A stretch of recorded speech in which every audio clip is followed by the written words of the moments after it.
señores representantes diplomáticos, señores directores de instituciones, señores profesores, señoras, señores.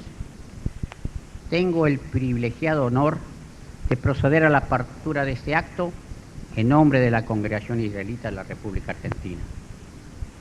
Acabamos de festejar en nuestro templo el comienzo del año 5740 judío y nos hallamos hoy, de acuerdo al calendario gregoriano, en las postrimerías de la década del 70 para dar comienzo a la década del 80.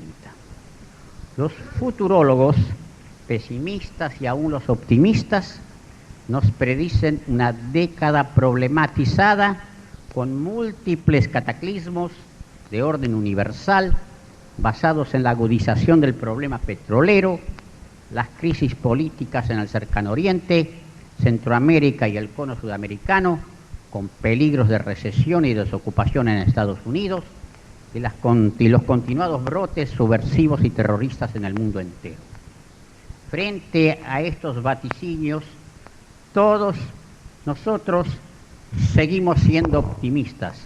No perdemos nuestra fe, coraje ni esperanza, seguros de la superación de todos los problemas por la gente bien y el triunfo de la verdad, la libertad y la justicia. Ratificando esos principios, continuamos cumpliendo lo que ya se ha convertido en norma: el otorgamiento del premio Barón Hirsch, creado con nuestro auspicio por el Museo Judío de Buenos Aires. El correspondiente jurado ha distinguido en esta oportunidad como recipiendario al eminente profesor Dr. Osvaldo Fustinoni, médico, diploma de honor desde 1932, profesor y académico, cuya semblanza y presentación estará a cargo de otro de nuestros anteriormente premiados, el brillante abogado y prestigioso maestro del Derecho, Dr. Manuel Ordóñez. Serán además entregadas medallas a los hasta ahora premiados, que por orden cronológico son presbítero Dr. Carlos Puchetti, doña Berta Singerman, Dr. Jorge García Venturini y el Dr. Manuel B. Ordóñez. También se hará entrega al Dr. Eugenio Pucciarelli de la medalla integrante del premio Baruch Espinosa. Con vuestra licencia haré una breve reseña de nuestra institución, la Congregación Israelita de la República Argentina, que es la decana de las entidades de las colectividades israelitas en este país. Fundada hace 117 años en 1862, hasta tanto entró en vigor la ley de registro civil, nuestra congregación tuvo a su cargo libros oficiales para asentar matrimonios, nacimientos y defunciones.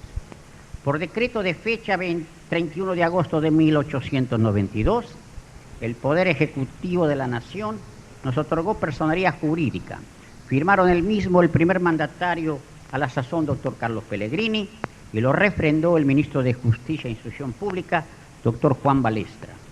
En septiembre de 1893, el barón Mauricio de Hirsch, cuya memoria hoy ensalzamos, aceptó su presidencia honoraria. Nuestra congregación fundó la hoy Keilah Amia de la colectividad en 1894 bajo el nombre de Hebra Kedushá. Fuimos los primeros fundadores de escuelas israelitas cuyos presupuestos solventamos. En 1897, hace 82 años, el 14 de marzo, la Asamblea aprueba la compra del inmueble de la calle Libertad 785. En el mes de septiembre del 97 se inaugura aquí el templo y pronto ese resultará pequeño y se decide la construcción del nuevo, actual, moderno, con habilitación y un hazán acorde con su significación. Han sido innumerables las obras de bien, todas de carácter espiritual, concretadas al servicio del país y de la colectividad. Todos sin distingo de profesión religiosa, color, raza o nacionalidad.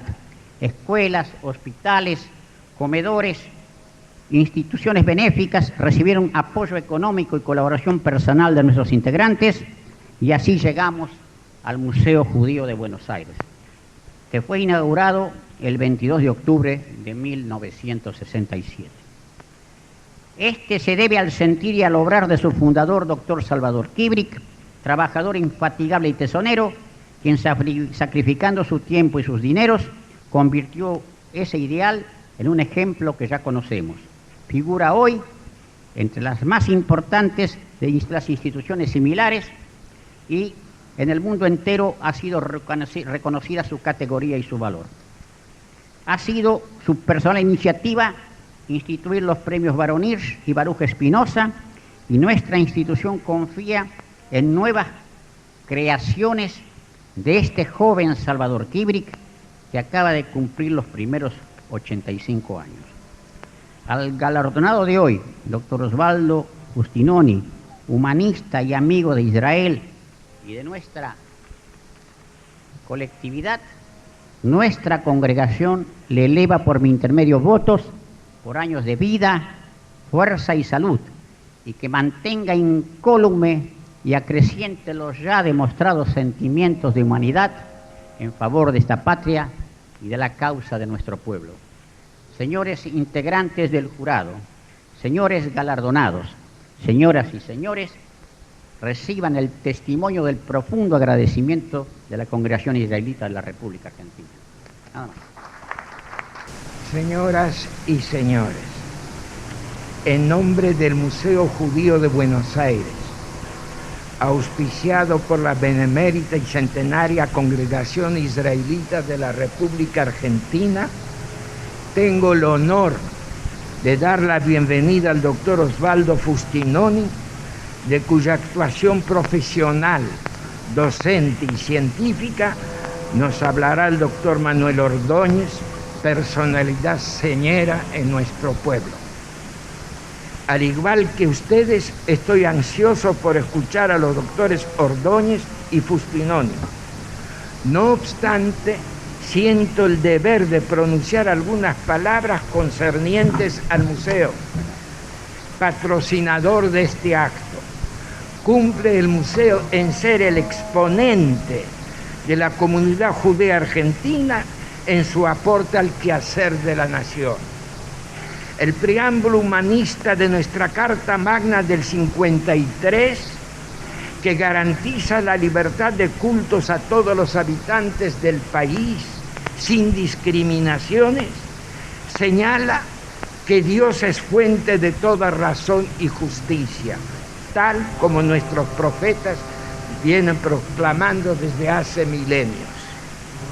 Atento al llamamiento de la República, que recoge y pone en práctica las prédicas de Alberdi y Sarmiento, y contando con la nobleza esencial del pueblo argentino, hace un siglo el barón Hirsch eligió tierras de Buenos Aires, Entre Ríos, Santa Fe y La Pampa, cuya extensión abarcaba más de 1 millón de hectáreas deshabitadas, para poblarlas con inmigrantes judíos sedientos de justicia, de libertad, de paz y de trabajo, provenientes de países en los cuales se les negaba los más elementales derechos. Es un hecho emotivamente reconocido que el barón Hirsch, al recibir las condolencias por la pérdida de su único hijo, respondió: he perdido a mi hijo, mas no a mi heredero. La humanidad recibirá mi herencia, y buena parte de esta la recibió nuestro país. ¿Y por qué inmigrantes judíos? Y ahí la respuesta del propio barón Hirsch en la North American Review. Al socorrer, escribe, a la humanidad que sufre, no pregunto si el clamor de mis correligionarios o de gente de otro credo.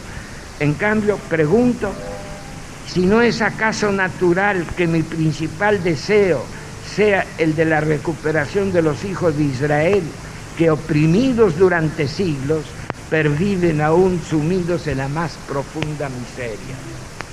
Incorporados al progreso argentino aquellos inmigrantes, fieles al dictado bíblico, ganaron su pan tras el arado, abriendo surcos en tierra virgen para extraer de ella no solo el pan bendito, sino además el bienestar, el trabajo y la paz.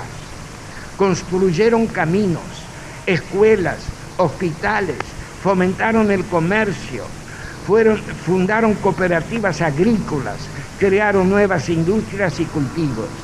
Y de todos estos beneficios gozaron sin distingo los habitantes de la zona. A los hijos de aquellos inmigrantes Gershunov los bautizó con el nombre de gauchos judíos al celebrar en su bello libro las efemérides de nuestra independencia. Son hijos argentinos, nativos, que suman millares de ciudadanos que trabajan en agricultura, comercio, profesiones liberales, ciencia, etc.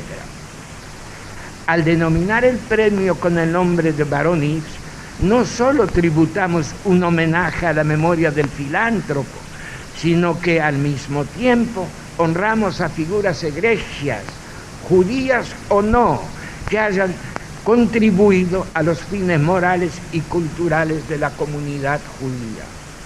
Bien saben ustedes que otro objetivo del museo es hacer conocer, exaltar y difundir los valores éticos de la judeidad en todas las épocas y en todos los países. Los que profesamos la religión judía somos hijos de la Biblia, la educadora de la humanidad por los siglos de los siglos, porque por intermedio de los profetas nos ha sido revelada la palabra de Dios.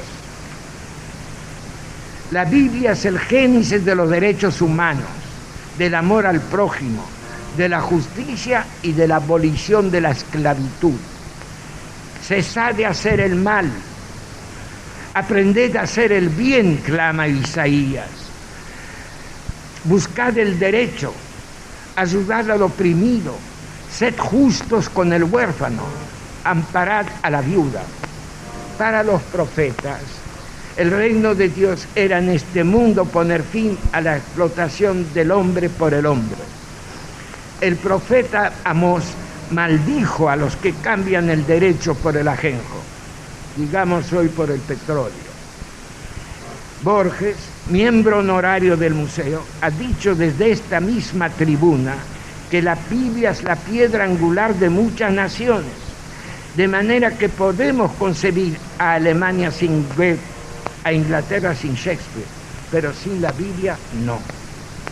Y hace pocas semanas escribió García Venturini en la prensa que las Sagradas Escrituras, especialmente el Antiguo Testamento, no reciben la atención que merecen. Es mucha la sabiduría, agregaba, que encierra sobre todo los libros proféticos y los sapiens esenciales, en una época que se transitan pseudo profecías y pseudo sabidurías. Y es precisamente al Antiguo Testamento que el museo procura hacer conocer y difundir. Señoras y señores, vivimos en un mundo caótico en el que señorean la barbarie, el salvajismo y el asesinato a mansalva. No solo lo sufrimos en carne propia, sino que también ocurre en muchas otras naciones. Para salvarnos de estos flagelos, debemos unirnos todos los hombres amantes de la cultura, de la justicia y de la civilización, sin distinción de credo o razas, y luchar juntos, codo a codo, hasta que se cumpla, Dios mediante, la profecía de Amós, para que corra el derecho como el agua y la justicia como torrente inagotable. Muchas gracias.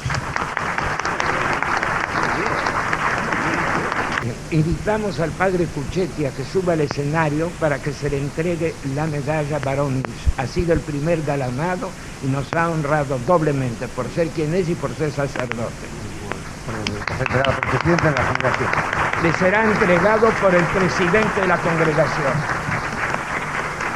García Venturini. No, Berta que no está, García. Yo le agradezco.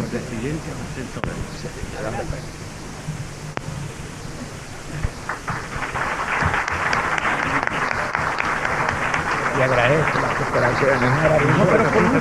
No, no está, no. invito al doctor García Venturini y al señor Celdes, vicepresidente de la congregación, para que se le entregue el premio Barón Luz.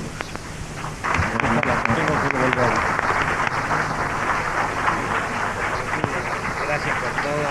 Felicitaciones por lo que acaba de Usted me enseñó los profetas.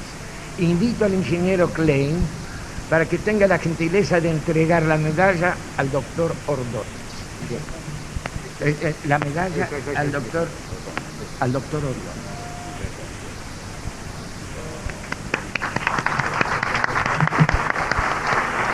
Ahora me toca a mí el honor de entregar la medalla Baruch Espinosa al doctor Pucharelli, en mi carácter de director del museo. Muchas gracias. Señor presidente de la congregación israelita, señor presidente del Museo Judío, señoras y señores,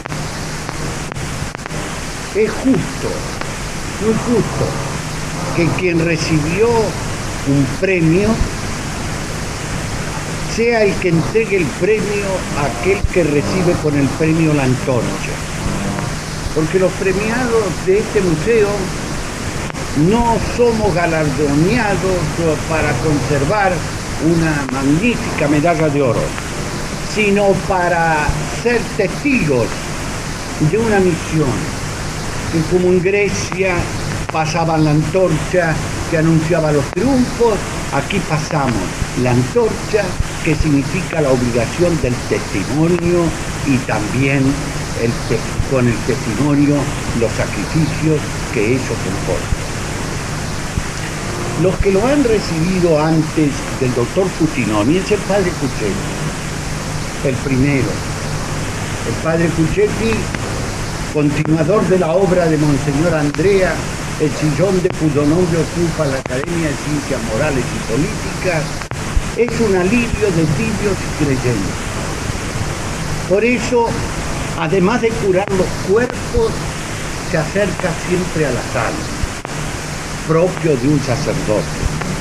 Berta Singerman le rendimos la pleitesía que merece una mujer que, no siendo ya una niña, sigue repartiendo por el país la belleza de sus reclamaciones. Todos le debemos a Berta Singerman algunos placeres espirituales extraordinarios. Durante muchos años ella era la voz viviente de la poesía de todos los tiempos y de todos los pueblos que nos deleitaban. Con Jorge García Venturini, que me ha precedido y que el año pasado con una bondad inmensa hizo de mí una presentación inflacionaria como corresponde a este tiempo, tengo todas las generales de la ley, porque lo he visto naranjo verde, y ahora lo veo árbol esplendoroso que todo lo cubre. Y cuando él va subiendo con nuestros recuerdos, con nuestros afectos, con nuestras comunidades de ideales y de esperanza, al ver triunfar un hombre que viene después de uno, lo empuja a uno para decirle que va a tener otros compromisos, pero al mismo tiempo lo empuja a uno con las mismas ideas que pudo verter en esa inteligencia excepcional. Hoy me toca algo que comporta para mí un gran honor, que es entregarle el premio Barón Ir al doctor Osvaldo Futinoni. No crean que lo hago y que lo que voy a decir es porque soy un enfermo agradecido. Todavía no he llegado a la época de la geriatría. Espero entonces, cuando llegue a esa época, ponerme en manos del doctor Futinoni. Lo hago porque he tenido por él siempre un gran respeto y una gran admiración. Y por eso me da gusto hablar de los hombres que estimo en público y hacerlo como corresponde. ¿Quién es el doctor Futinoni? ¿Por qué recibe este premio? Estas son las dos cuestiones que van a ocupar unos minutos, porque ustedes no tienen interés en escucharme a mí, ¿no es cierto? Tienen interés en escuchar al doctor Futinoni. El doctor Futinoni es médico desde el año 32, lo acaba de decir el presidente de la congregación, profesor titular de clínica médica, que es profesor titular es a lo más que se puede aspirar en la vida universitaria, académico, decano de la Facultad de Medicina, director del Hospital Escuela San Martín, autor de centenares de trabajos importantes y reeditados libros de la ciencia médica. Y él últimamente ha sido nombrado maestro de medicina. Es decir, el doctor Futinoni, además de eso, y de curar a muchos, de algunos de los presentes son pacientes, sufrientes y triunfantes del doctor Futinoni, es, por todo eso, hombre de ciencia. Es un hombre de ciencia médica. Cuando ingresó a la facultad, a la Academia Nacional de Medicina, pronunció un discurso que yo desearía que fuera repartido a todos los estudiantes secundarios. Porque yo, que ya estoy en el tramonto, cuando lo he leído, porque ese día no pude asistir, he encontrado que he aprendido tantas cosas de la ciencia médica y de las otras, que esa lectura creo que a todos les haría el bien que a mí me ha producido. Todo es lo que él dice allí continúa el hombre de ciencia. Pero además de lo de la ciencia, de la que no me atrevo a hablar porque soy un ignorante, lo cierto es que en ese discurso dice algo más. Y ese algo más, en ese discurso se expresa, es la razón por la cual el doctor Futinoni es digno del premio que hoy tiene. Se ha dicho lo que era el barón Hirsch. El barón Hirsch sintió el dolor de los demás. Redimió la pobreza con el trabajo, era autoritario. Quería que el hombre trabajara, sacara el fruto de la tierra con esfuerzo. Empleó los inmensos bienes materiales del que había sido formador para una obra de elevación del hombre a través de su trabajo. Amó a los suyos y a nosotros. Creyó en la obra que hacía. Amó al argentino.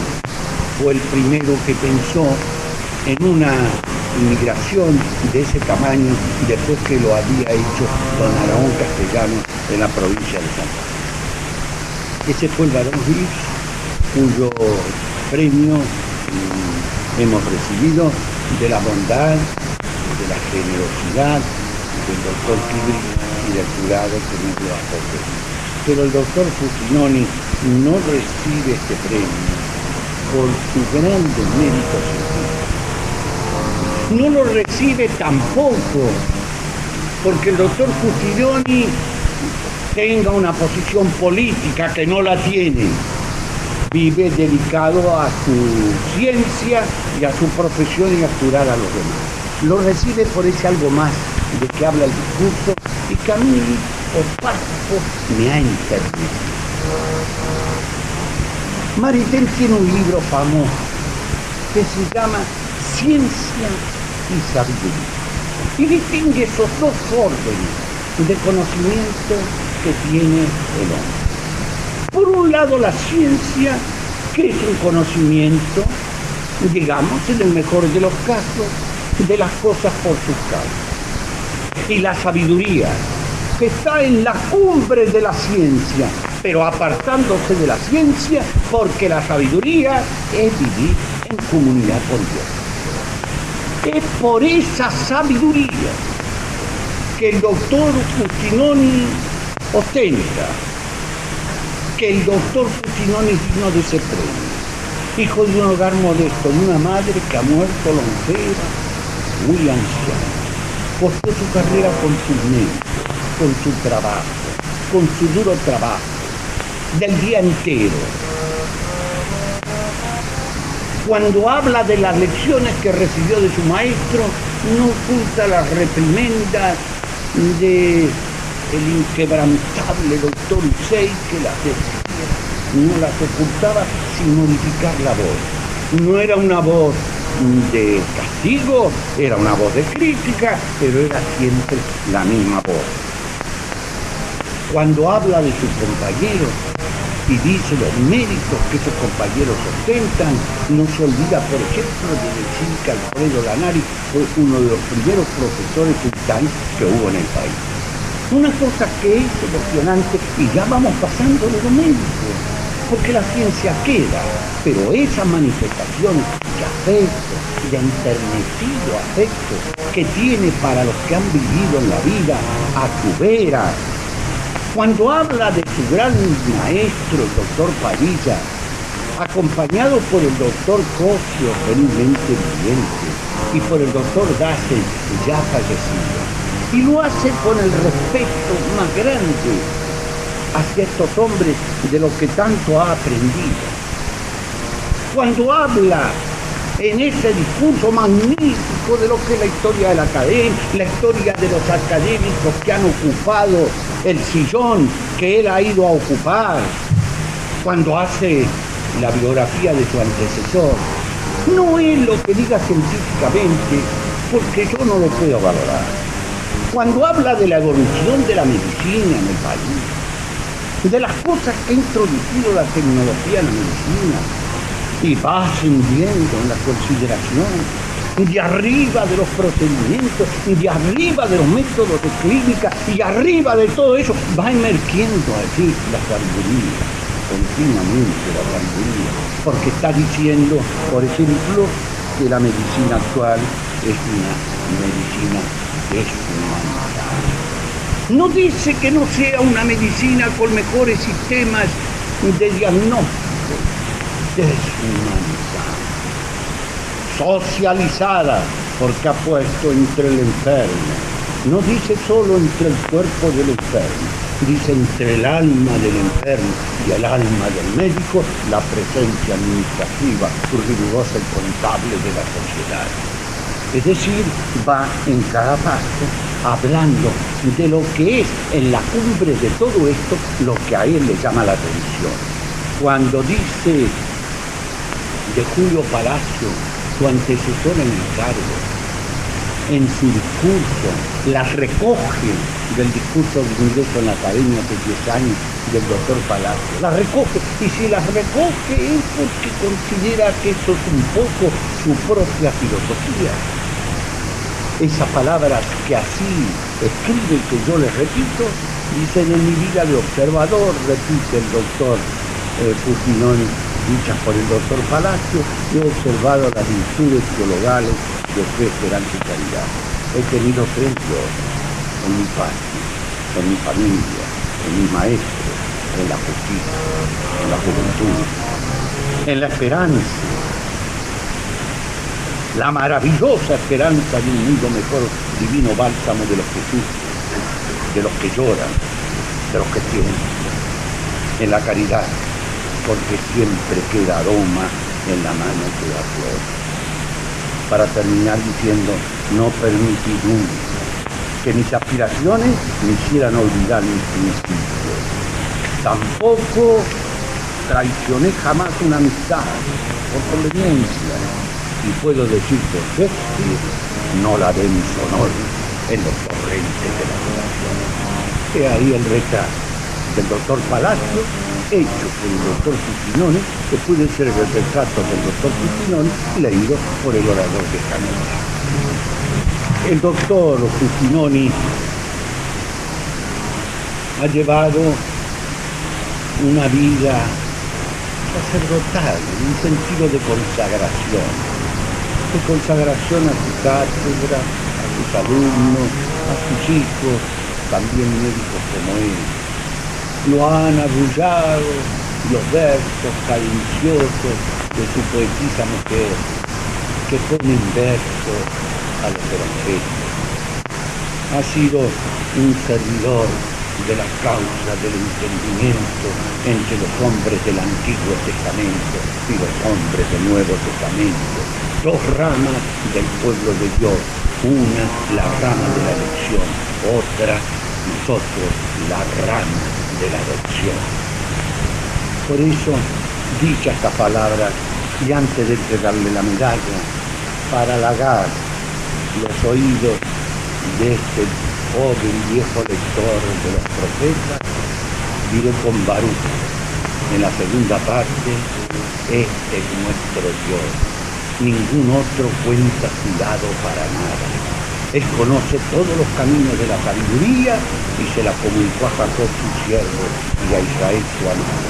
Y después de esto se hizo ver en la tierra y conversó con los hombres. Doctor Futinoni, con todo honor.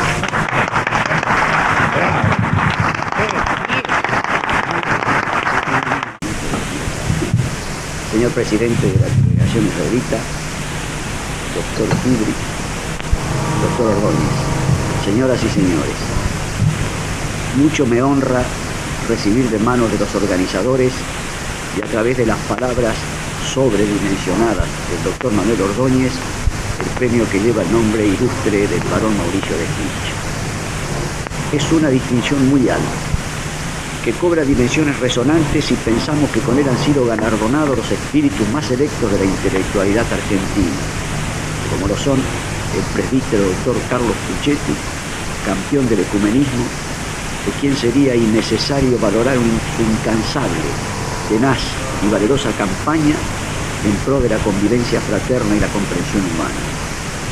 El señor Isaac Kaplan, primero de la inmigración judía, figura descollante de su comunidad, quien no pudo ver satisfecha su alma al morir sin ver realizado su enseño de veración reconquistado después de una lucha varias veces secular.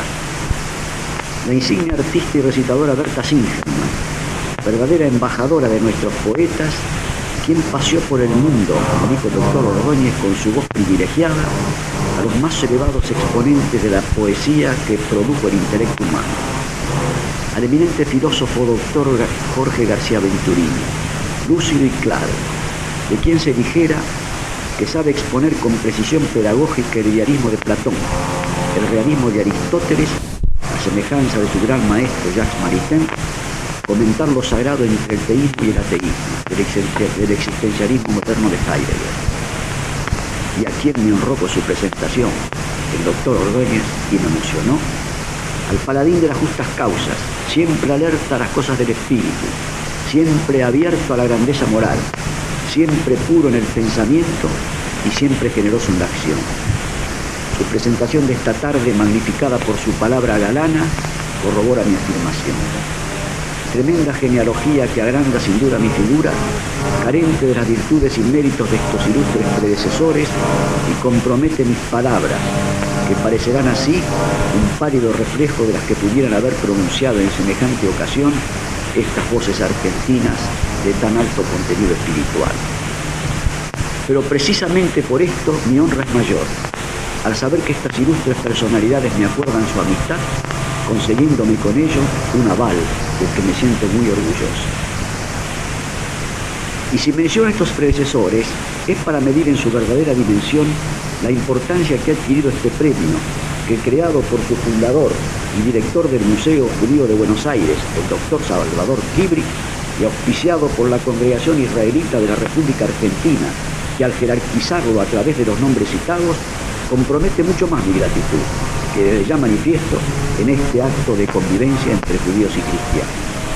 Gracias, pues, a todos a quienes han tenido a bien elegirme para incorporarme a esta cofradía de ilustres detentadores del premio Barón Clich. A usted, doctor Kibri, a usted, doctor Ordóñez, al presidente de la Congregación Israelita y a vosotros, que con vuestra presencia no habéis venido solamente a prestigiar a quien habla, sino a reflexionar sobre este problema de confraternización judeo-cristiana en estos momentos de maravilloso descanso del espíritu. Adquiere entonces con este acto esta casa, como se dijera en la rana palabra, la idea de un improvisado parlamento de la cultura, de nuestra cultura, un parlamento del espíritu que da esencia y sentido a este homenaje, corona los nobles fines que su fundador y creador, el doctor Salvador Kibri, resumiera en estas pocas palabras: hacer conocer, exaltar y difundir los valores espirituales, culturales y éticos de la judeidad de todas las épocas y países. Y es así que entonces este galardón adquiere un significado muy especial, por cuanto toda la comunidad judía asume el reconocimiento a personalidades que pertenezcan a su propio seno o que no pertenezcan, y tanto más que con sentido ecuménico, distingue, según rezan sus disposiciones, a quienes se hayan hecho acreedores por su labor de convivencia fraternal. Paradigma del filántropo fue el barón Mauricio de Hirsch. Nacido en Múnich el 9 de diciembre de 1831, quien a pesar de haber nacido en el seno y en el medio de una familia caudalada, se consagró con éxito a las finanzas industriales y a la constitución de ferrocarriles en Austria, los países balcánicos y Turquía, consolidando así una inmensa fortuna. Con motivo de frecuentes viajes a los Balcanes y a Turquía, se sintió dolorosamente impresionado por la miseria y la ignorancia de los israelitas que vivían en el Imperio Otomano, así como también por los pogroms terribles que se llevaban a cabo en el Imperio Ruso.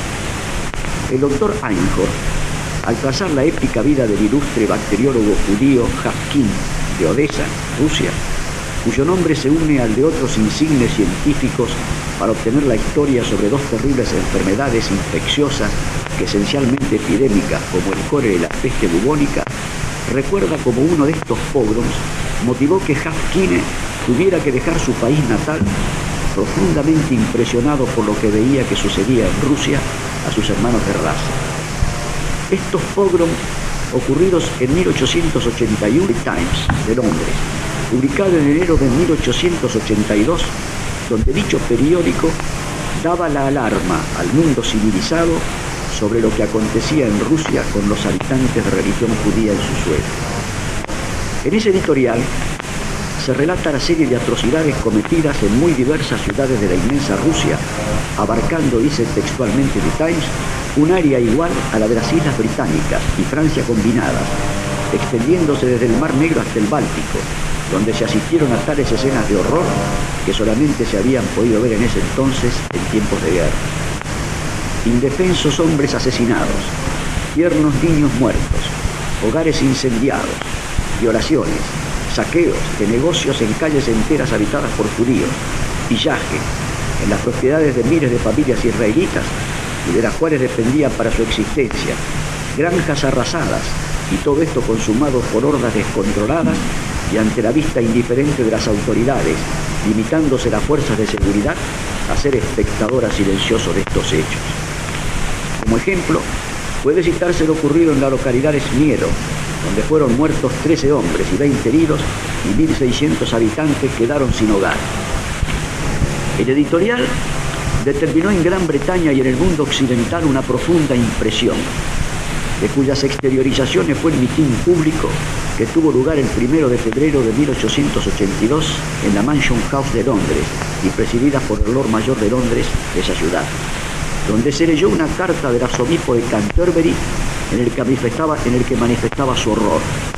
También se leyó otra carta del famoso poeta Tennyson, donde también expresaba su indignación por los actos de barbarie consumidos contra los judíos, y entre los oradores se oyó la palabra del más elocuente de los católicos británicos, el obispo general de Londres, cardenal Manning, que entre sus afirmaciones más importantes destacó el degradante carácter de las leyes de Rusia relativas a los judíos, la interrelación que existía entre el antisemitismo ruso y el de Alemania y la importancia de la Biblia como lazo entre cristianos y judíos.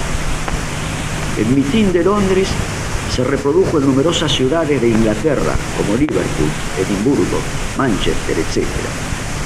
En Francia se formó un comité en ayuda de perseguidos hebreos de Rusia que encabezó el gran escritor Victor Hugo, acompañado por el historiador Renan, el gran orador León Gambetta y los políticos Albert Rousseau y Sadi Carnot, este último que llegara a ser el tercer presidente de la República Francesa, y Fernando de Lesseps, famoso constructor del Canal de Suez. Es curioso que entre los gobiernos de estos dos pueblos y países, Inglaterra y Francia, estos grandes países, Inglaterra y Francia, se sentían también conmovidos por estos hechos, sin embargo mantenían oficialmente una actitud reticente por las necesidades de su política exterior que les convenía evitar malquistarse con el imperio ruso para no alterar el equilibrio de fuerzas frente a Alemania. Sin embargo, esta consideración no influyó para que el futuro tigre Clemenceau condenara incisivamente los pogroms, como una reaparición de los tiempos medievales en Rusia.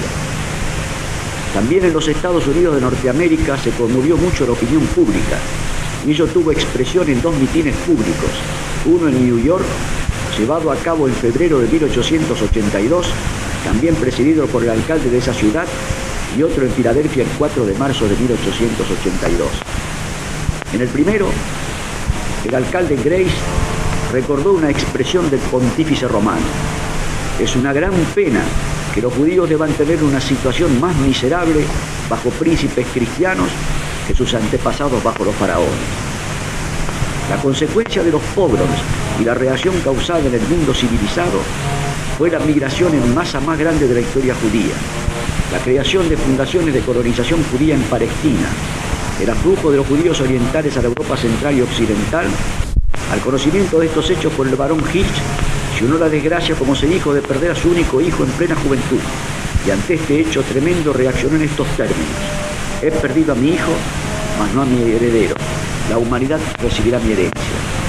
Efectivamente, dictado a fines de 1889 por el profesor Guillermo Leventhal, dio realidad a un proyecto de colonización judía en la Argentina, para lo cual constituyó una sociedad colonizadora en la que el barón Hirsch dotó con 50 millones de francos, que constituyó en su casi totalidad el capital inicial de la Jewish Colonization Association, con asiento en Londres, y cuyos fines, de acuerdo a sus estatutos, fueron facilitar la migración de los israelitas de los países de Europa y Asia, donde eran oprimidos por leyes restrictivas y estaban privados de derechos políticos, hacia otras regiones del mundo, donde pudieran gozar de estos y demás derechos inherentes al hombre. Para ello se disponía a establecer colonias agrícolas en diversos territorios de América del Norte y del Sur. La asociación fue reconocida por el gobierno argentino como una sociedad civil con fines filantrópicos.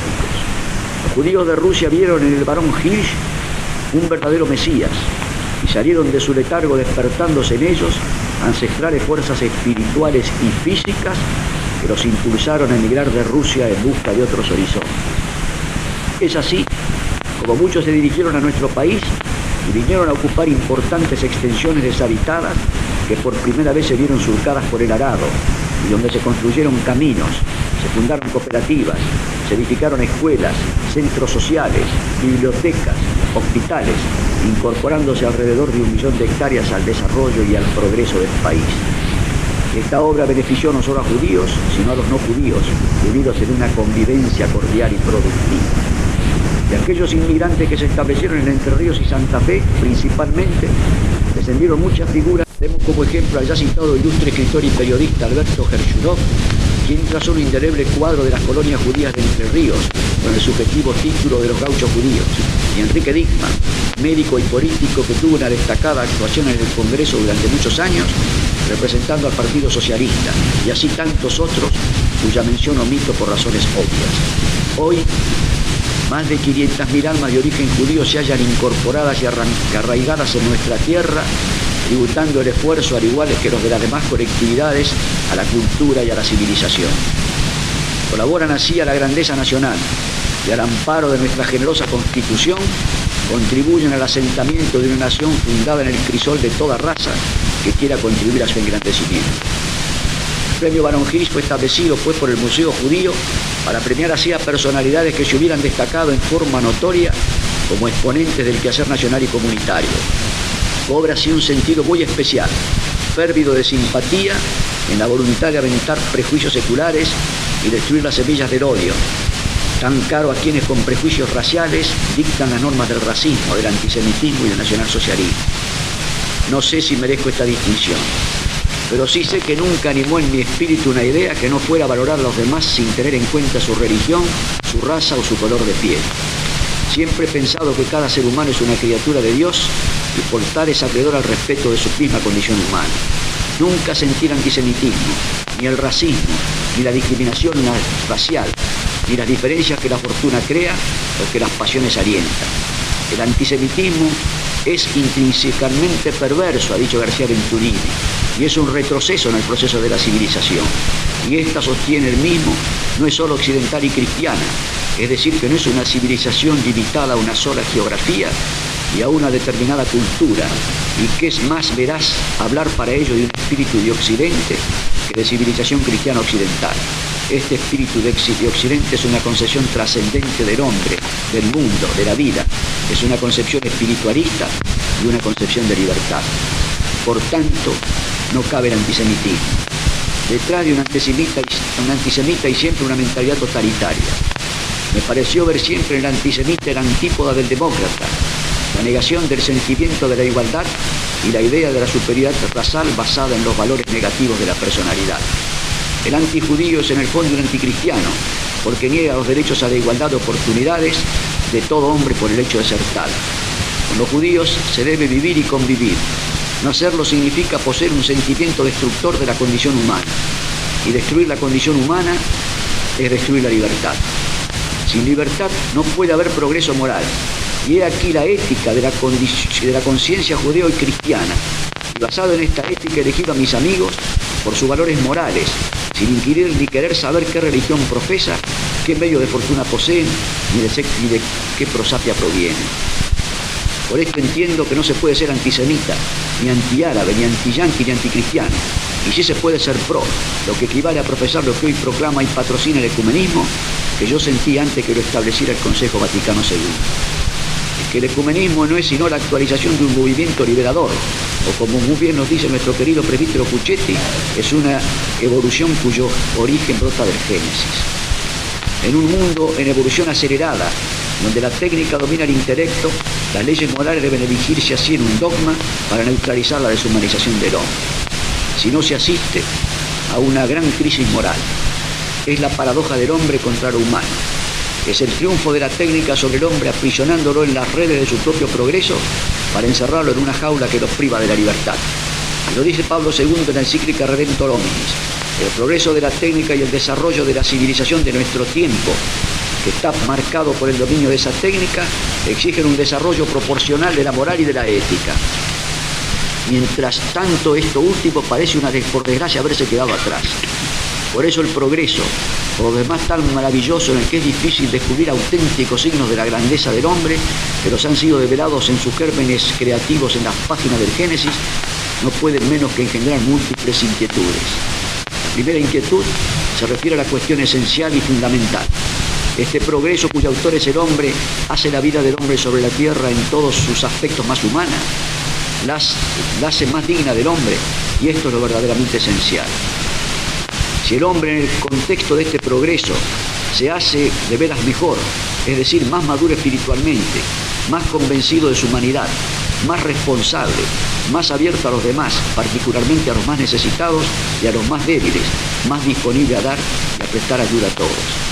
Es así como la Iglesia cumple con el gran papel de humanizar la vida, creando la convivencia social, la prioridad del trabajo sobre el dinero, de la dignidad del hombre sobre los mitos del Estado, nación, raza y filosofías nihilistas, ajustando su pensamiento moderno a mejor ciencia, mejor conciencia.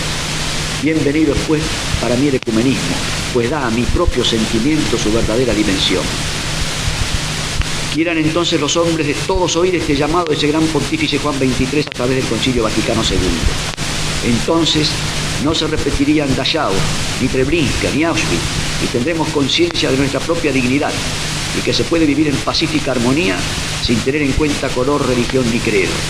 Asistiremos así a la superación del hombre. En nuestro credo monoteísta serán igualmente respetados los nombres de Abraham, de Moisés, de Jeremías, de Mahoma y los de Pedro, Pablo y de Lucas. Y en Jerusalén, la eterna Jerusalén, confraternizaríamos cristianos, judíos y mahometanos en plena libertad y liberados de la esclavitud de esa pasión malsana que es el odio. Resultarían así proféticas las palabras de Rubén Darío, y se verán construidas los muros de las iglesias todas igualmente benditas, las sinagogas, las mezquitas, las capillas y las pagodas.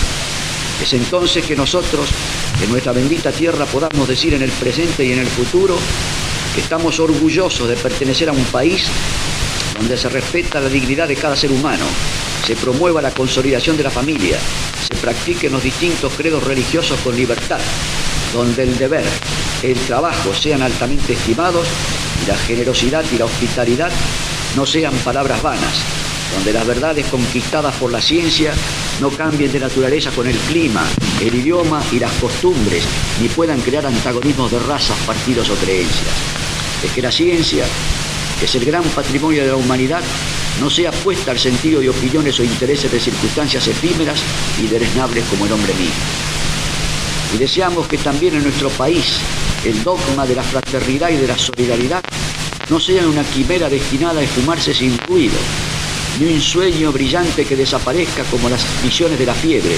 Al contrario, que ese dogma que aparece como una luz indeleble en los horizontes del mundo moral, cuando agoniza el paganismo surja como el credo de la humanidad, escrito en caracteres inmortales con la sangre del mártir divino en la roca solitaria del Calvario, para recibir ahora la sanción de la ciencia contemporánea, que a no dudarlo sea la verdad del mañana, la gran verdad del porvenir. Señoras y señores, para terminar diré con Juan Pablo II en sus palabras destinadas a la Grey judía en su reciente viaje a Estados Unidos: que nuestras dos comunidades estén estrechamente relacionadas al nivel de sus identidades religiosas, que la causa de la libertad, quinta esencia de la condición humana y aspiración universal en el mundo de hoy, también lo sea de la búsqueda de la justicia, ya que la primera no existe si no la apoya la segunda, ya que las dos constituyen la demanda esencial del espíritu humano. Y así, que nosotros, judíos y cristianos, nos quede desbrozado el camino que deben tener el diálogo fraterno y la colaboración fructífera. He aquí para mí, señores, el mensaje de este premio. He aquí el sentido de esta cálida reunión. He aquí cómo siento el alcance de esta distinción. Es así como la vivo, y es así como os lo agradezco. Quiera Dios que estas intenciones se cumplan. Muy bien.